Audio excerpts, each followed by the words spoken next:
dictionary definition of music is the art of arranging sounds in time through the elements of melody, harmony, rhythm, and timbre. Low Pass Filter is a show about the nature of this thing we call music, how it functions in people's lives, how it's contextualized by society, and why we find certain music meaningful.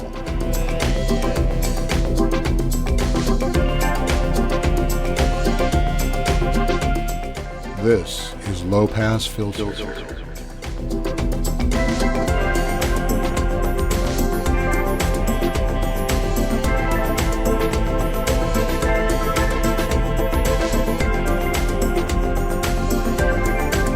Hello, and welcome to Low Pass Filter.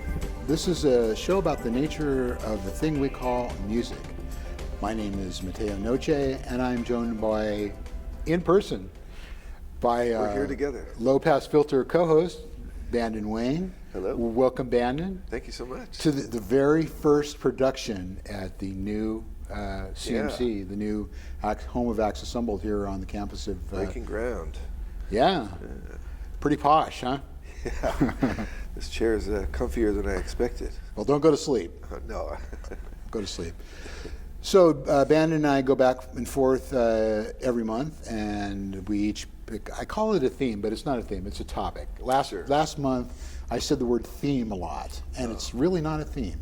It's really a topic. I think it's probably more topic accurate. Of conversation. That's right. Yes. But anyway, we each choose one on an alternating basis, and this month, it's my turn to choose, and the theme I chose was art rock. Yes. And rock that is art. Yes. Art that rocks, I think you may have said as well. I think I might have said that too, yeah. So, again, as I like to do, just to give a little context to all this, and hopefully it's meaningful context, it's my hypothesis that art rock came out of the art song, which is a Western vocal music composition that came out in the 19th century. Okay. Which was basically usually like a contralto standing up next to a piano and, like doing a song based on Goethe or some, German poet or something else like that. Interesting. And they call those art songs as opposed to the regular canon of classical music. And so I think that aesthetic sort of got put forward into the rock era. Yeah, that's interesting. I surveyed a couple friends coming into my shop as I was trying to put together my Spotify playlist, and it kind of came to the determination that art rock is kind of an illegitimate term, at least they felt. And so I was thinking, okay, well, it's this kind of nebulous idea, but it does have roots. I think Wikipedia may have linked to having roots in theater and classical music within the sphere of rock-based music or pop music. But I think for me, it was just a concept or an idea that grew out of my evolution in going from kind of classic rock to maybe punk to post-punk to then this idea, some music just has more of a feeling of coming from, and all music is art, but like, maybe pushing the boundaries of what rock music could be. Right. And you're right, in all music is art. Some of it is more arty than others. And I think sometimes it has to do with pretense. That's a good point. If you, the story I like to tell about art is back when in my college days, I was in television production, and I had a teacher named Larry Shearer, great teacher, And we would go over to his house occasionally after doing a production or something. And one day we were in his house, I think the first time I was ever been there, he said, well, do you want to know what art is? And I'm like, yeah, I want to know what art is. And he says, well, come with me. And so we went out to his backyard, and he had these huge 12-foot high soft sculpture letters that said ART. And he said, there it is. That's art. So, it's in the eye of the beholder. Indeed, right? Yeah. And so there's this sort of preconceived idea that it's coming from this special place known as art, right, or something like that. I also kind of conceived that perhaps what we think of as art rock or artsy pop maybe has less expression of the blues underscoring it. You hear less of that direct connection that you have in most rock and roll, that there's blues and rhythm and blues in there. I think also a lot of the artists who we think of as that type of musical artist did actually come out of art schools, theater right, schools, things like that. Example given, of course, is like Mick Jagger. We went to the London School of Art. Right, and, yeah. I think Keith maybe did too. That might be where they met. Mick did also go through business school. Talking Heads, of course. Yeah, Talking Heads, yep. All arty people. Yeah. So they get, at the time, they were called a punk band, which I never could quite figure out. Just like the way Elvis Costello was supposedly a punk artist, he had sort of a punk attitude, I guess, for a while. He was a punk.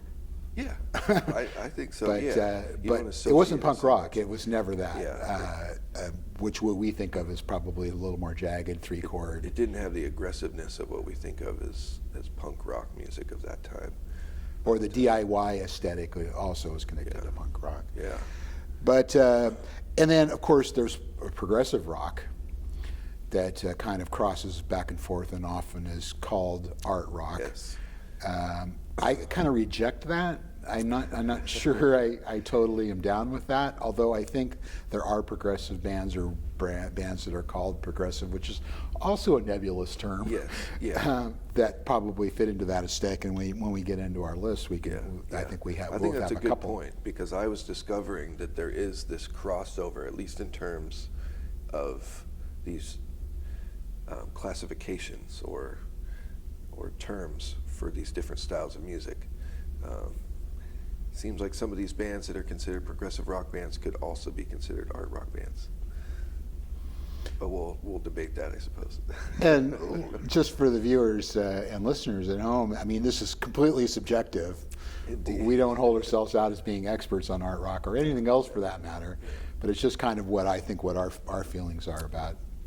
Indeed, and I noticed that we had some, of course, as we usually do, some of the same examples in our list. Yes, so, indeed. So I guess art rock is a pigeonhole.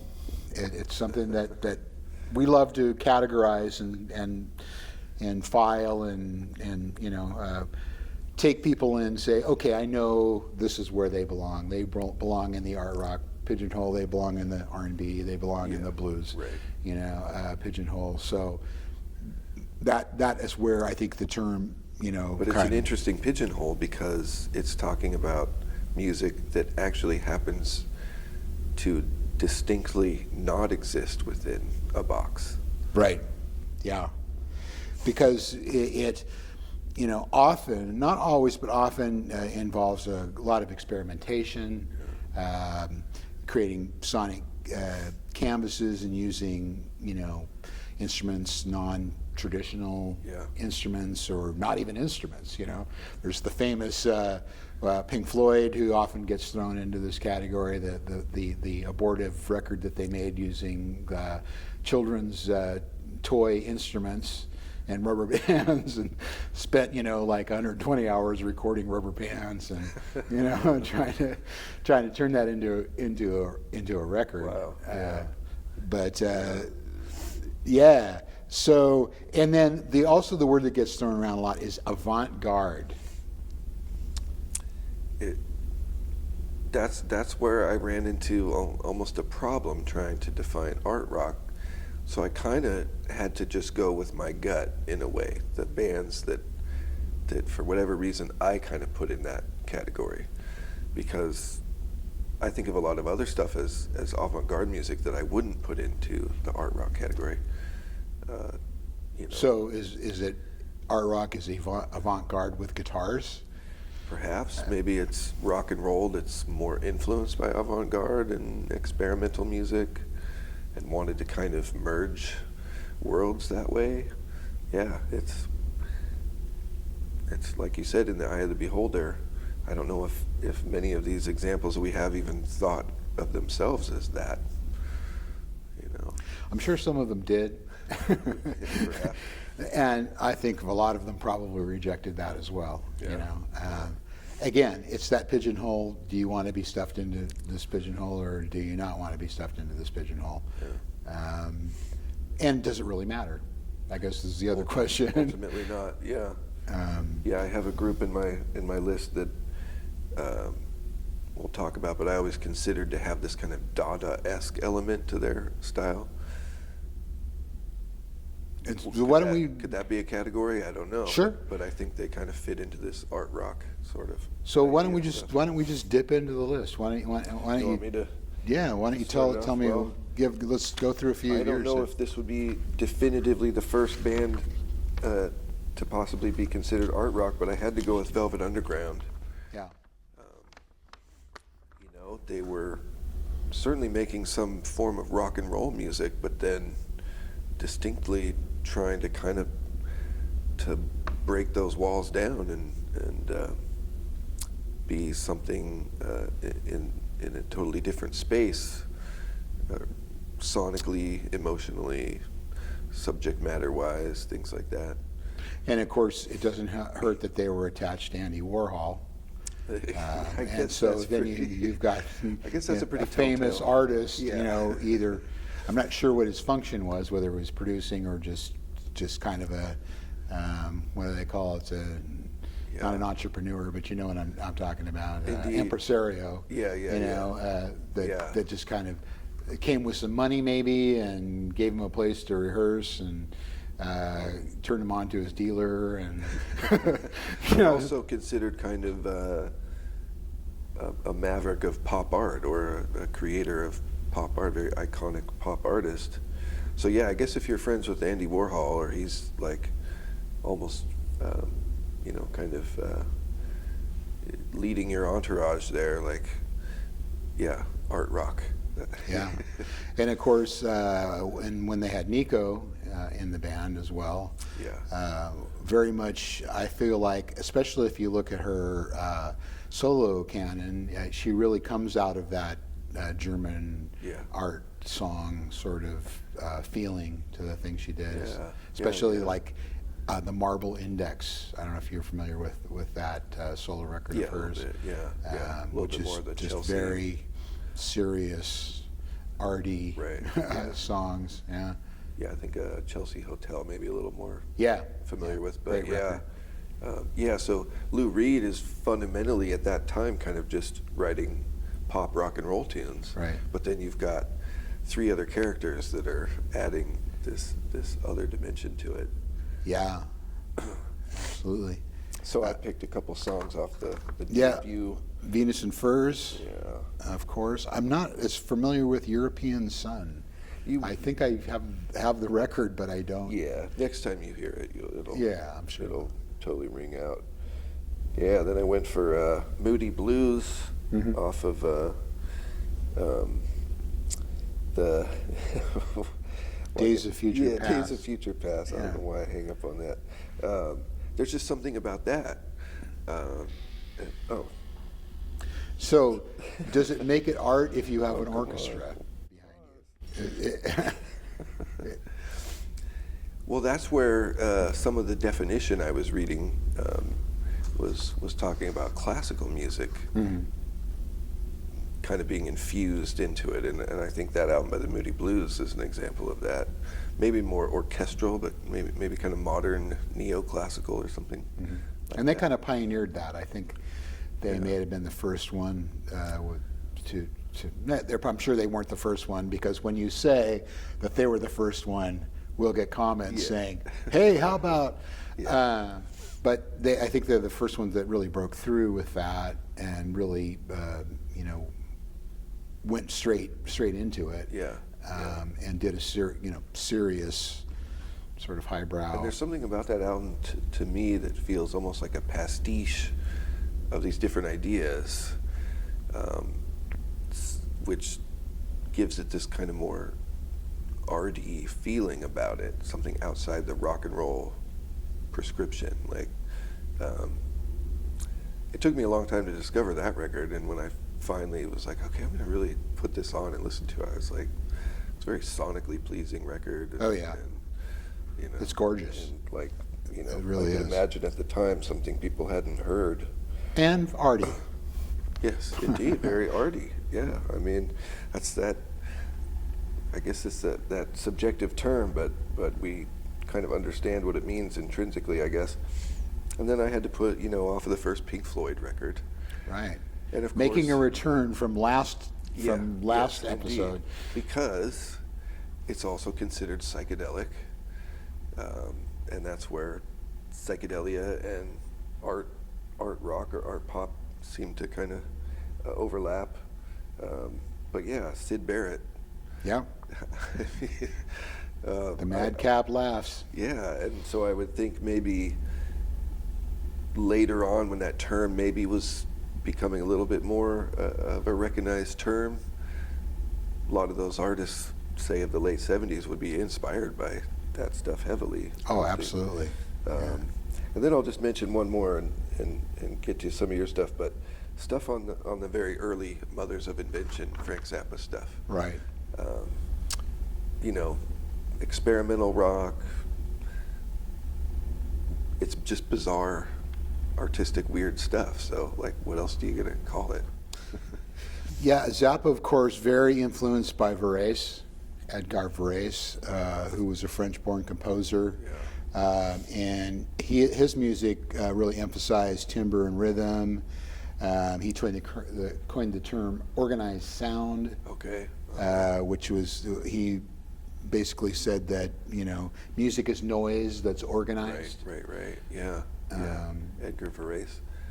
And so I think that the Varese aesthetic especially came out in the early Zappa records and the Mothers. Yeah. Which I think may also tie into like your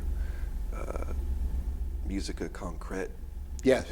And those kinds of avant-garde experimental artists of their day, earlier 20th century stuff. Right, stuff that was happening in the 30s and 20s when, the recording industry and technology started to happen. Yeah. So one of the songs that just immediately came to my mind was "Who Are the Brain Police?" Yes. Yeah. It just seemed fitting, that kind of surrealist, absurdist experimentation with sound, coming from a bunch of people who were rock and jazz musicians, having fun with it. So, yeah, I don't know if you've ever seen there's a clip of a very young Frank Zappa on the Steve Allen show playing a bicycle. That's right. Yeah. So that's the aesthetic that he was coming out of very much. Yeah. So that to me would be kind of close to ground zero for art rock. Yeah. That came out in what, 67, 66? Yeah. Yeah, 66, I believe. Record. Yeah. So, yeah. Great stuff. Yeah. Well, boy, 20 minutes has just whipped right by, and it's time for us to take a break. We're going to take a quick break, and we'll be back in just a minute.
back to Low Pass Filter.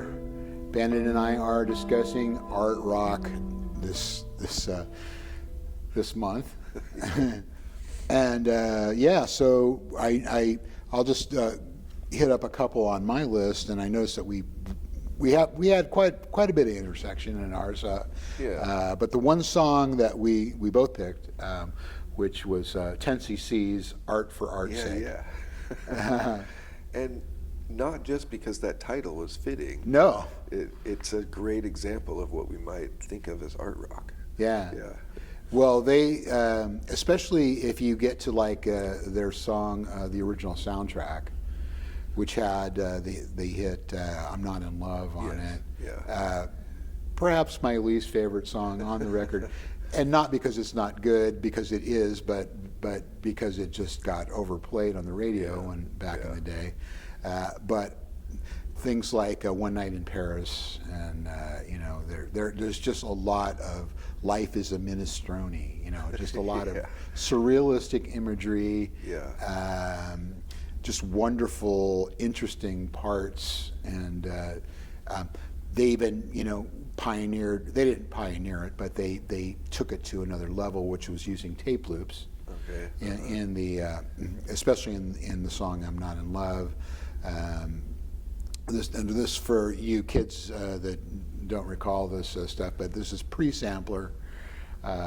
This is before they had those kinds of devices, and so what they would do is they would get a loop of magnetic tape in varying lengths, and just splice it together so it would repeat over and over again. The Mellotron instrument is a famous example of that, and also the Chamberlain that came before that, which works on tape loops. They have cartridges with tape loops in them. But I remember them recording that song "I'm Not in Love" and having just tape loops hanging everywhere in the studio, and these really long tape loops where somebody would have to go and hold it with a pencil, way out, like feet away from the tape machine as it rolled through. Wow. But yeah, they did a lot of really arty, interesting stuff. One of my all-time Just favorite. as a side note, to think of the things that people had to do to get these ideas recorded to tape back in the day. Absolutely. As compared to being able to just feed it into a computer and edit it that way.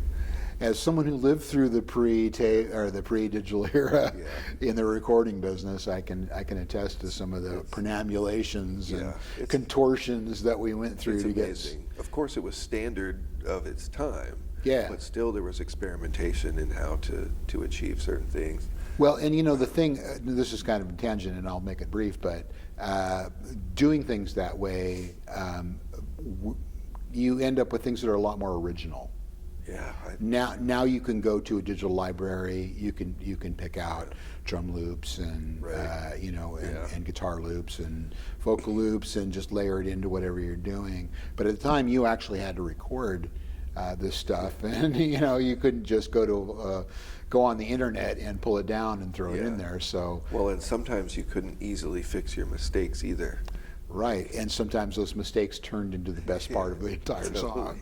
So, so that's kind of been lost, I think, in the digital era, and kind of led to some homogenization. But that's just my opinion. I was going to say 10cc was one of the first ones to come to my mind. But what I like about them as an example is that they were less overt as an art rock band, or I think they kind of disguised it while being not necessarily a mainstream band, but a band that could make easily digestible music for a lot of people. But their sense of humor and artistic ideas are certainly there, and they're doing something unique and artsy within that song "Not in Love." Like, that was a huge tune. Yeah. But you listen to all of the 10cc records, and there's all kinds of wacky stuff going on in there. Well, it doesn't hurt to have like songwriters like Graham Gouldman in the band who wrote Bus Stop and a lot of hits for other people before he even started writing songs for 10cc. And then the what were the to Godley and Cream. Yep. Yeah, who went on to do a lot of They Godley and Cream stuff. after Graham Yeah. left, they became 10cc. So another band you have on your list that I think is kind of in a similar space to 10cc, but more overtly art rock, is Sparks. Yes. Yeah, I had Sparks. This town ain't big enough for the Yeah. both of us. I think that was Big Beat was the record, and I think that was on or Come On to My House. Yeah. Okay. Yeah. Yeah, and still, we were talking this on the car ride over here today about people that are still making music after a very long time. Indeed. Still making really compelling music. Yeah, And among the few from back in the day that are still Yeah, they seem like a group that never really lost their way in any sense. Like, maybe into the 80s started adopting some 80s isms into their sound a little bit, but yeah, they're still very much conceptually art rock, in my opinion. And another layer of exemplifying that is their album covers, which are some of the coolest, most intriguing album covers of all time, in my opinion. Right. Well, the brothers they were just a study in contrast. For one, I think is it Ron that had the Hitler mustache and just looked like a twisted old guy, even though he was young. And then the other one was like magazine cover, good looking brother. So they were an interesting have the rock star hair. Yeah. The album cover of theirs where they're both tied up in the back of a speedboat. Right. Like, it just, I put that up there as one of the greatest conceptual album covers because it leads you to thinking, what is the storyline here? Yeah. What's happening that this situation is? I think I feel a future topic. Okay. Yeah. Album covers. So let me just go through three here, and because they're all sort of related, and then I'll let you jump back in. Talking Heads. They were a band that I think we were talking about earlier. Were actually artists. They came out of art school, and I had Houses in Motion on there. Great. That record is towering, really. Off of Remain in Light. A masterpiece. Yeah. Agreed. And of course, you can't say Talking Heads without saying Brian Eno, who had his soundscapes had a lot to do with that record and other records. That they did, especially Life in Bush of Ghosts. Another another masterpiece in my humble opinion.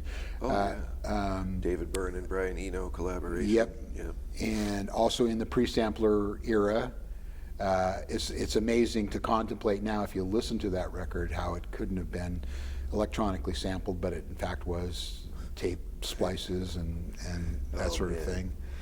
And then of course Brian Eno was also in this band called Roxy Music. And had a lot to do with their sound on certain records.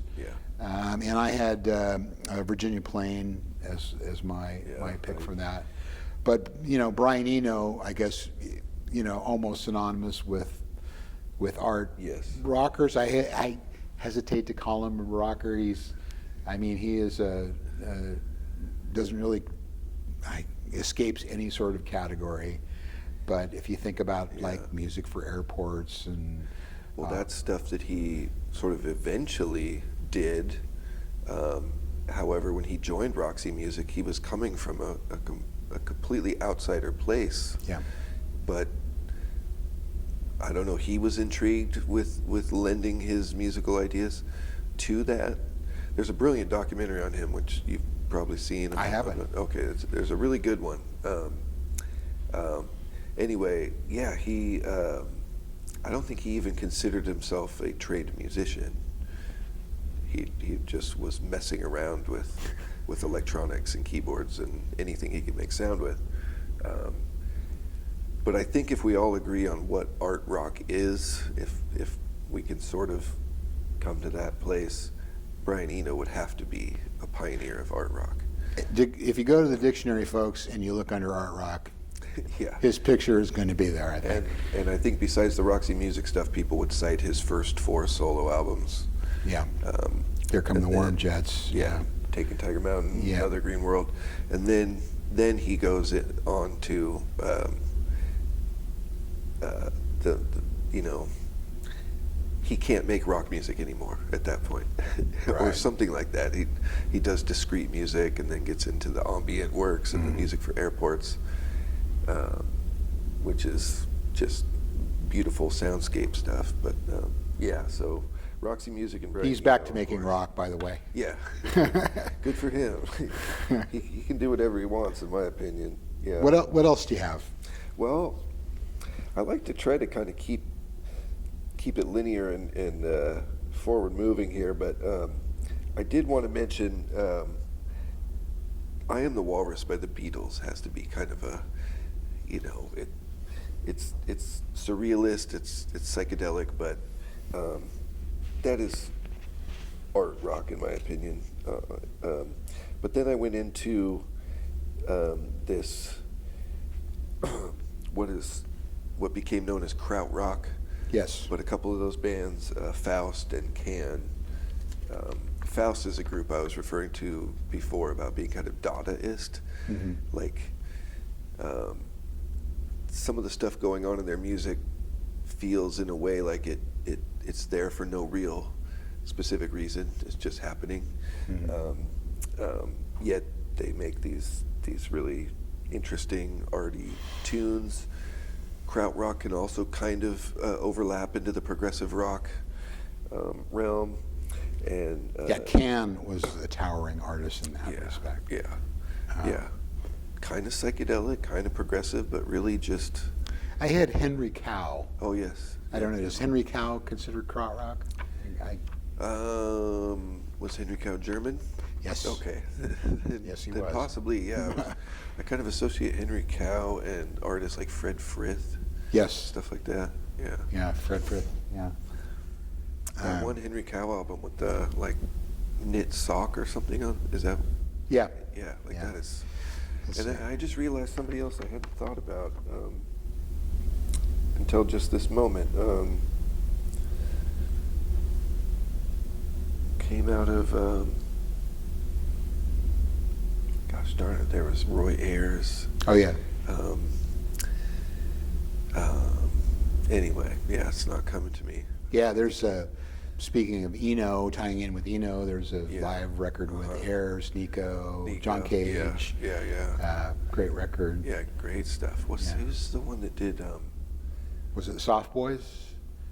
yeah, so several Soft Boys. people came out of the Soft Boys. Yeah. Who's the one that did Banana Phone, never mind. That's We'll run that. Yeah. We'll do some. We'll have the research department get to work on that. We'll run that out. under here on a graphic. So, Man, who else you got to discuss? well, I kind of got a clutch of people. Kate Bush. Oh yeah. Kate Bush is, first of all, one of my favorite artists of all time. Same here. Still Deeply. Yeah. Yeah. I cried when I couldn't go and see her when she played. She played again for the first time in like 35 years. Yeah. But I do have that live record that resulted from that. It's really good. It took me a while to open that. I don't know why.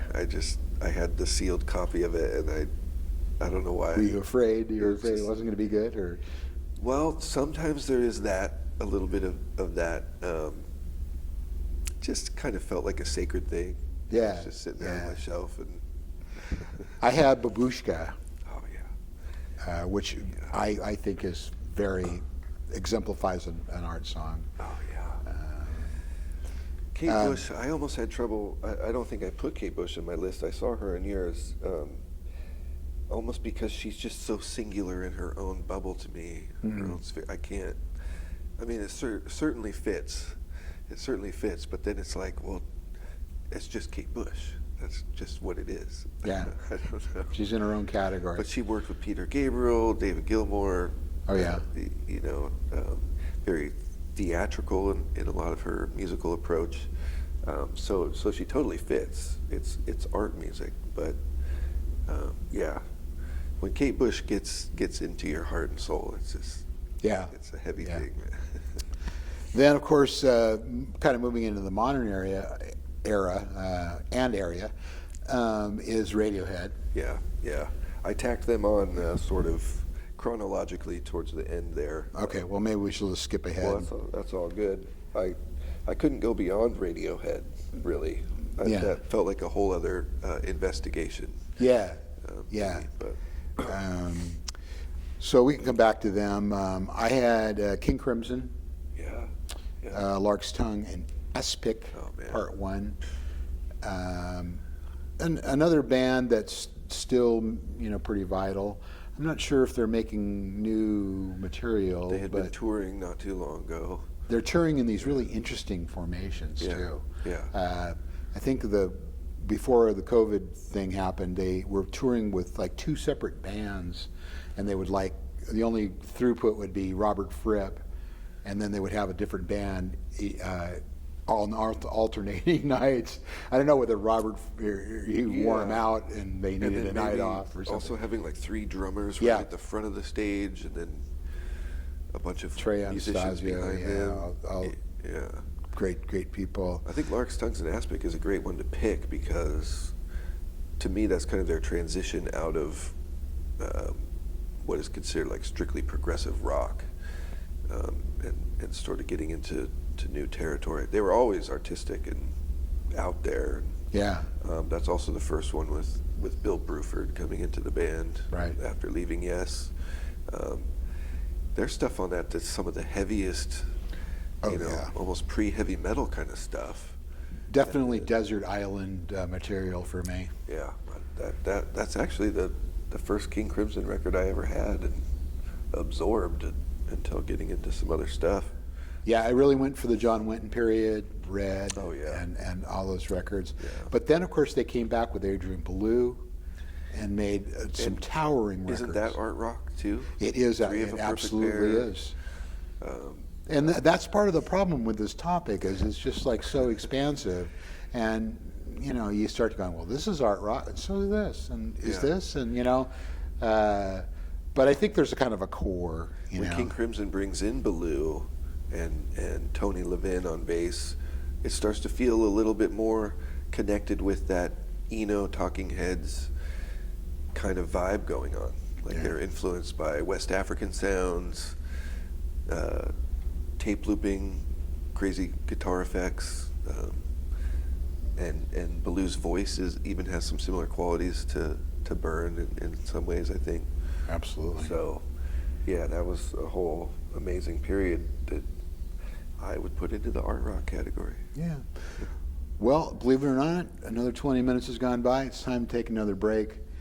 We're going to take a break, and we'll be back with some more Low Pass Filter in just a minute.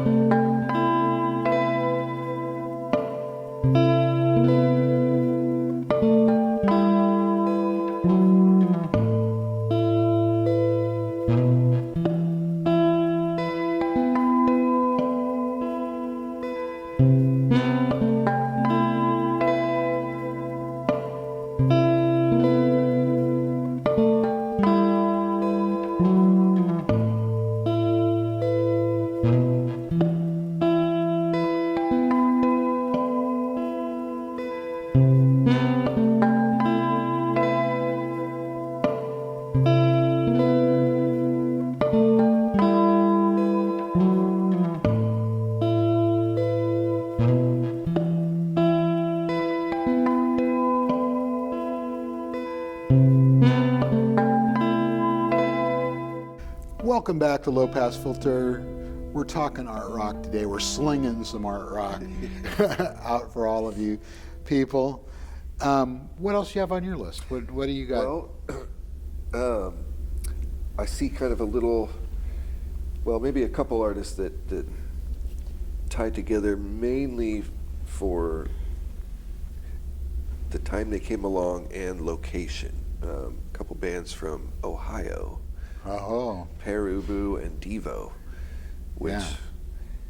Are We Not Men? yeah, Are We Not Art Rock? That's right. Something about Ohio, Cleveland, Akron, a lot of stuff happened around that time. There was a lot of roots, or let's say family tree around Perubu. Rocker from the Tombs was kind of a more Stooges-esque kind of proto-punk, garage rocky kind of band, but a lot of weirdness coming out there, and Devo were definitely art school. Well, and we're talking about a band that had an aesthetic. It really had, you know, just they had a look, or several looks. They had a manifesto, if you will, you know. And yeah, I think the Mothersbaugh brothers really, you know, brought something new at the time. And I remember, you know, because I'm an old guy, I remember like the reaction to them was like, what the heck is this, you know? Yeah. And they managed to break through essentially into the mainstream. Obviously, the song "Whip It" was big, right, especially due to MTV's advantageous positioning. They hit right at the dawn of the MTV era. Yeah, and had some other, you know, fairly well-known songs. But yeah, they had a concept. They had a visual aesthetic that all were almost equal to the music, or at least part of the vehicle to deliver this music. And you know, so I think they had film and theater backgrounds and stuff. I think they were versed in those ideas.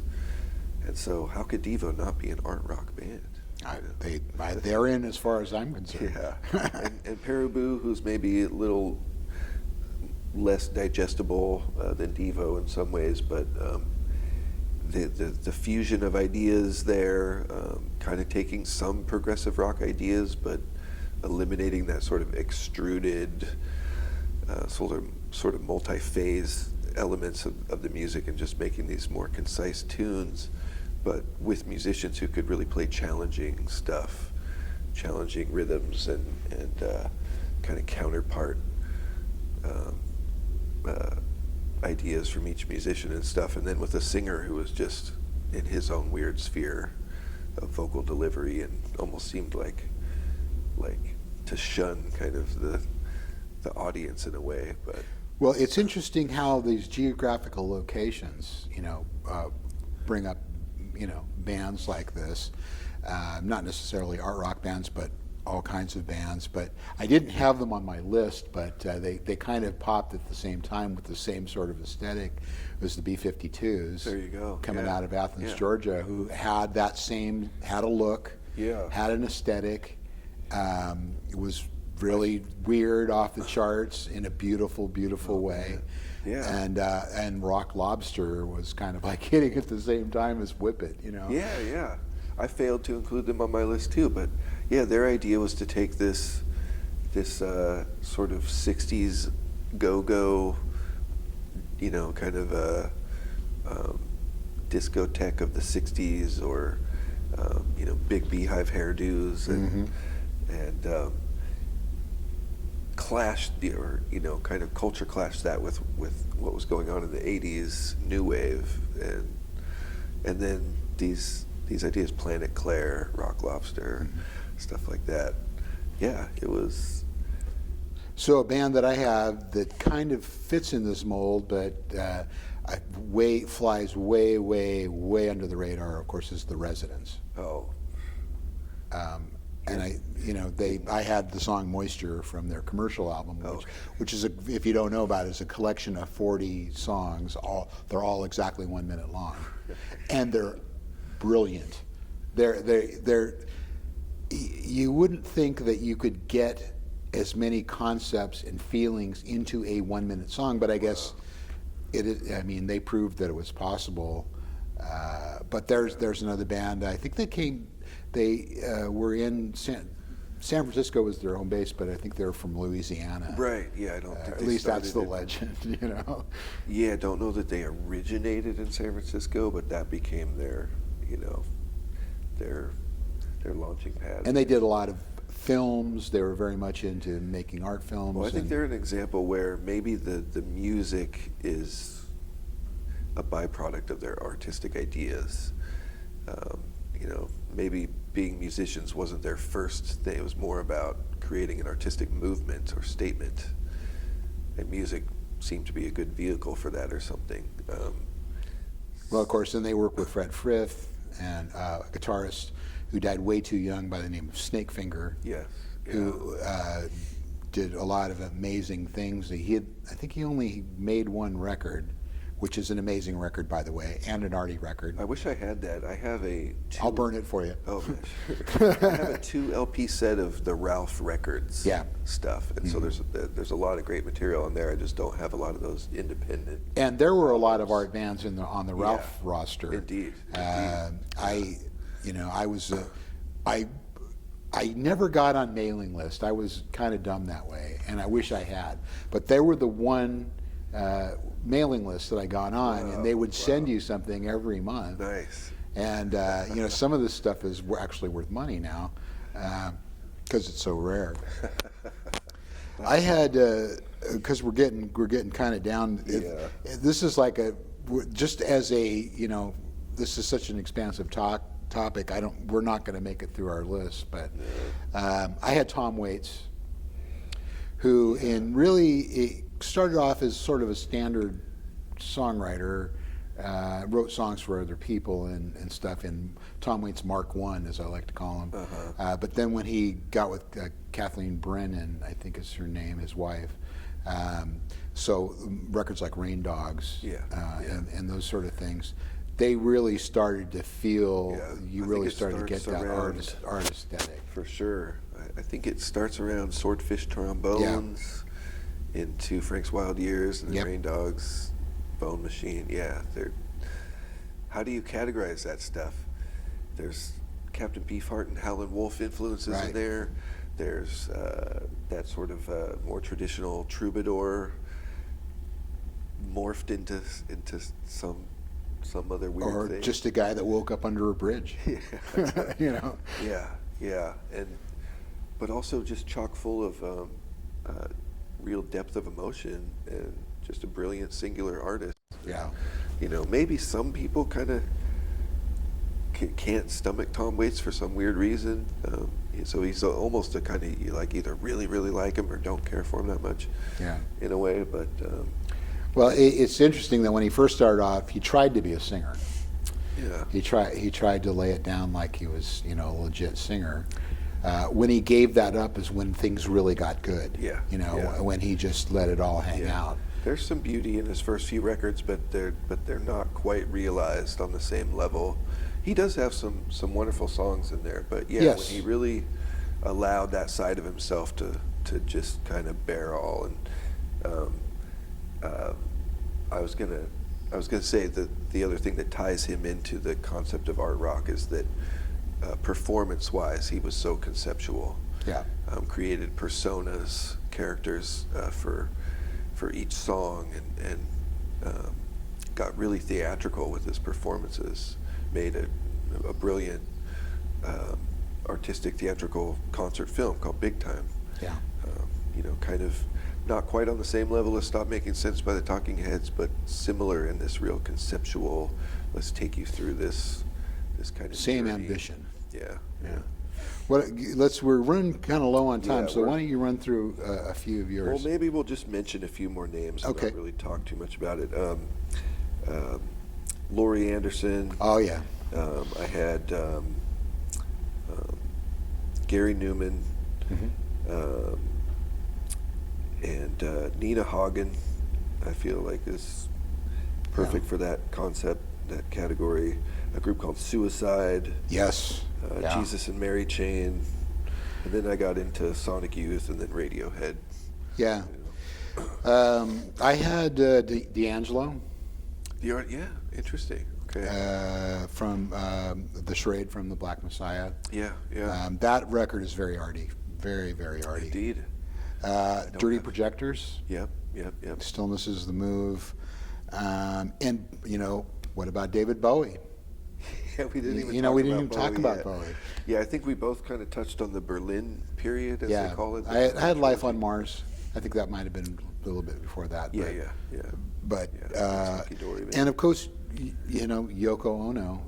Love her or hate her, she was very much. The B-52s really kind of copped a lot of her aesthetic, as far as the caterwauling. Yeah, I get that. That caterwauling sound.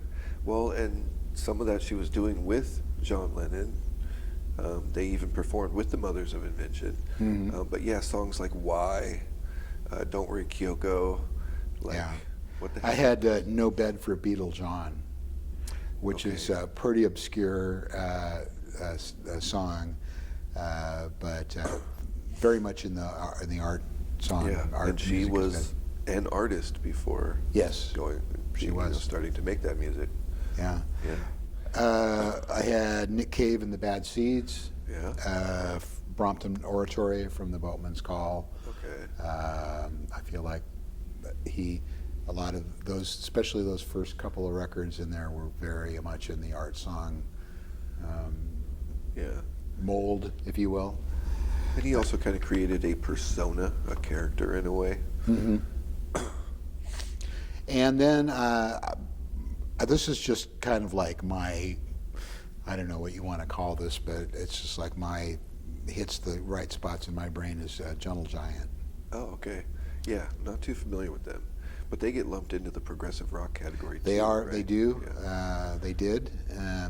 But in a lot of if you listen to what they're doing, a lot of it sounds more like Zappa to me than it does of course, they do have, there were like classical influences. They, had worked in things like recorders and cellos and but also saxophones, and they just like brought in a lot of a really interesting sonic palette. And their first couple of records were very much in the art. They kind of moved or were penciled or got pushed into that progressive category. Well, it sounds like a band I need to check out more. You should. It sounds appealing what you've been describing. So. Yeah. Who have we've left out everybody. I had the Pretty Things. Oh, yeah. Which is kind of came. We talked about. I think we might have talked about them in the psychedelic show. Maybe. They're psychedelic. Defecting Gray from SF Sorrow. Yeah. SF Sorrow was one of the early concept records. Yeah. Amazing record. Who else didn't we talk about? We've got like 3 minutes, so let's. You had Yes. Yeah, I had Yes and Genesis because they were doing something artsy at the same time. Genesis in particular, but when I listen to early Yes records, it becomes kind of indistinguishable from the prog category into it's very artsy. Yeah, Genesis, of course, very theatrical in their early incarnation with Peter Gabriel. Well, I think it's probably where we're going to have to leave it. Yeah. Well, it's good because I have a tendency to put us over the time limit by rambling. So. Well, this was an easy one to go over the time limit because we could do part 2 and part 3 and part 4. But the benefit for the viewers, listeners, is that the playlists are there. Yes. So they can investigate further into what we're talking about with these topics. They can do their own exploration. Indeed. And that's part of the show is to get people maybe thinking about stuff they haven't thought about or bands they've never heard about. Yeah. Well. Thanks for joining us on Low Pass Filter. Bandon, thanks for being here, as always. My pleasure. Be sure and like and subscribe and hit the notification bell so you can be notified about future shows. You can contact us, and I'm going to apologize for not being by the mailbox and seeing if there's anything in there. Oh, yeah. There might open it and some moths might fly out. But you can go to lowpassfilter2020@gmail.com. Tell us if you've got ideas for future topics, or if you think that we're full of doo-doo about whatever we're talking about, or if you have ideas or things that you want to add. You can also use the comment section below to suggest future topics. Yeah. And we'll see you next time on Low Pass Filter. Thanks for watching Low Pass Filter.